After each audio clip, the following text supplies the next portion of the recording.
এমনও দেখছি যে বাসায় তারা তেল বের করে ফেলতেছে, টাঙ্কি থেকে তেল বের করে মজুত করে তারপর আবার নিতে আসতেছে। ক্রাইসিস তো এভাবে তৈরি হইতেছে। কি ফুল করবো আজকে, কারণ তেলের দাম বাড়তেছে তো তাই। মাত্র অল্প কিছু আছে, মানে 1000-2000 মতন আছে, তারপরে আমারটাও বন্ধ হয়ে যাবে।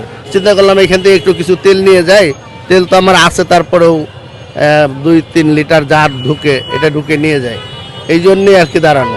ডিজেল শেষ হয়ে গেছে, আমার গাড়ি গেছে তেল আনতে, ওইখানে আজকে শুক্রবার শনিবার রবিবার যদি পাই তাহলে আমরা আবার সবাইকে তেল দিতে পারবো, তাছাড়া আমরা তেল দিতে পারবো না। আমি আসলে রেগুলার যে তেলটা নেই সেই রেগুলার তেল নিতে আসছে, কিন্তু এসে দেখতেছি যে আজকে অনেক বড় লাইন, তো এই জন্য লাইনে দাঁড়িয়ে আছে। আমি অলরেডি 40 মিনিট হয়ে গেছে দাঁড়ায় আছে। তেল নাই, কোথাও তেল পাওয়া যাইতেছে না। ঢাকা শহরের বহুত পাম্প বন্ধ হয়ে গেছে, আবার কিছু কিছু পাম্পে তেল দেয়, তাও হাজার হাজার সিরিয়াল। কি ফুল করবো আজকে, কারণ তেলের দাম বাড়তেছে তো তাই। তেল লাগবে, আমি তেল নিতে আসছি, কিন্তু অনেকেরই দেখা যাচ্ছে যে তেল পর্যাপ্ত পরিমাণে আছে। এমনও দেখছি যে বাসায় তারা তেল বের করে ফেলতেছে, টাঙ্কি থেকে তেল বের করে মজুত করে তারপর আবার নিতে আসতেছে। ক্রাইসিস তো এভাবে তৈরি হইতেছে। ক্রাইসিস তো নর্মালি তৈরি হইতেছে না।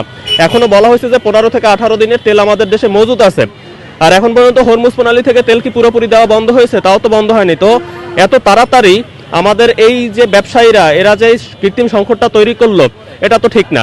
ওই সাইডে একটা তেলের পাম্প আছে, সেই তেলের পাম্পটা কি করছে, পুরোপুরি বন্ধ রেখে দিছে। বেশিরভাগ তেলের পাম্পের এই এক অবস্থা, তারা বন্ধ রেখে দিছে। তো আমাদের 2-1টা পাঞ্জা খোলা আছে, সেখানে আসতে হইতেছে, এই যে বিশাল লম্বা লাইন লেগে যাচ্ছে, সাথে যানজটও তৈরি হয়ে যাচ্ছে। কিছু করার নাই ভাই, আমাদের দেশের সিস্টেমই এরকম। এক জায়গায় যদি একটু কোনো রকম শুনে যে হ্যাঁ আমরা একটা সুযোগ পাচ্ছি, তাহলে তারা সেটা লুফে নেয়। এখন তো আসলে আমার তো আরো কত কাজ আছে, শুক্রবারে আমার অনেক কাজ জমানো আছে। এখন তেল নিতে এসে আমার যদি 2 ঘন্টা বসে থাকতে হয়, তাহলে তো আমার কাজের একটা হ্যাম্পার হচ্ছে। এদিকে আবার শুনতেছি এরা যে এইভাবে তেলের দামটাও বাড়িয়ে দিতে পারে। সবকিছু মিলিয়ে তেলের দাম যদি আসলেই বেড়ে যায়, সরকারিভাবে বাড়ানোর আগে অথবা আন্তর্জাতিকভাবে বাড়ানোর আগে যদি আমাদের তেলের দাম বেড়ে যায়, নিত্যপণ্য প্রয়োজনীয় জিনিসের উপরও সেটা এক এফেক্ট করবে। চিন্তা করলাম এখান থেকে একটু কিছু তেল নিয়ে যাই, তেল তো আমার আছে, তারপরেও 2-3 লিটার জার ঢুকে এটা ঢুকে নিয়ে যায়, এই জন্যই আর কি দাঁড়ানো। অনেক পাম্পে তেল নাই, এর জন্য বন্ধ। ওইখানে তেল না পাওয়ার কারণে এখানে এসে তারা তেল নিতেছে, এর জন্য ভিড়। মাত্র অল্প কিছু আছে, মানে 1000-2000 মতন আছে, তারপরে আমারটাও বন্ধ হয়ে যাবে। ডিজেল শেষ হয়ে গেছে সকালেই, ওই আগে জানি আগে যে 120 টাকা ছিল, এখনো 120 টাকায় ডিজেল, 100 টাকায় ছিল। ডিজেল শেষ হয়ে গেছে, আমার গাড়ি গেছে তেল আনতে, ওইখানে আজকে শুক্রবার শনিবার রবিবার যদি পাই তাহলে আমরা আবার সবাইকে তেল দিতে পারবো, তাছাড়া আমরা তেল দিতে পারবো না। আমি আসলে রেগুলার যে তেলটা নেই সেই রেগুলার তেল নিতে আসছে, কিন্তু এসে দেখতেছি যে আজকে অনেক বড় লাইন, তো এই জন্য লাইনে দাঁড়িয়ে আছে। আমি অলরেডি 40 মিনিট হয়ে গেছে দাঁড়ায় আছে।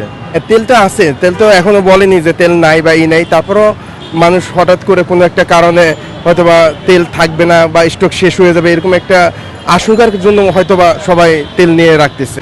আমি প্রায় আপনার 1.5 ঘন্টার মতো দাঁড়িয়ে আছি ভাই। স্বাভাবিক তো না, এটা তো ভাই অস্বাভাবিক কথাবার্তা ভাই, এটা তো স্বাভাবিকের ভিতরে পড়ে না।